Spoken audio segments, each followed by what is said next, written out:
بسم اللہ الرحمن الرحیم۔ آج ہم ایک ایسی سوسائٹی میں رہتے ہیں جہاں لوگوں کی قیمت ان کے لباس، اسٹیٹس یا مال سے لگائی جاتی ہے، لیکن اللہ کے نزدیک قیمت انسان کے دل اور عمل سے ہوتی ہے۔ کسی کو کم تر مت سمجھو، کیونکہ تم نہیں جانتے کہ اللہ کے نزدیک اس کا رتبہ کیا ہے۔ کبھی کبھی ہم جسے چھوٹا سمجھتے ہیں وہ اللہ کے نزدیک بہت بڑا ہوتا ہے۔ حدیث نبوی ہے، اللہ تمہاری صورتوں اور مال کو نہیں دیکھتا بلکہ تمہارے اعمال کو دیکھتا ہے۔ سوچ کر دیکھو، جن لوگوں کو ہم اہمیت نہیں دیتے شاید وہی اصل محنتی لوگ ہوں، اور ان کے بغیر دنیا رک جاتی ہو۔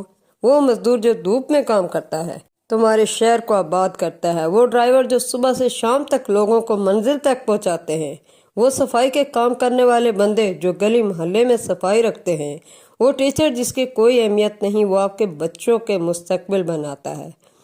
آپ جن کو باہر نکال رہے ہوتے ہیں، جن کو اپنی زندگی میں اہمیت نہیں دے رہے ہوتے، وہ اصل میں سسٹم کے اندر کی جان ہے۔ ان کے بغیر ہمارا سسٹم نہیں چل سکتا۔ ہر انسان، چاہے وہ کسی نہ کسی کام کا بندہ ہے، چاہے وہ مزدور ہے، ڈرائیور ہے، ٹیچر ہے، سیکیورٹی گارڈ ہے، سب کی عزت برابر ہونی چاہیے، کیونکہ اللہ کے نزدیک سب سے بہتر وہ ہے جس کا اعمال اچھے ہیں، جو تقوی میں اعلیٰ ہو۔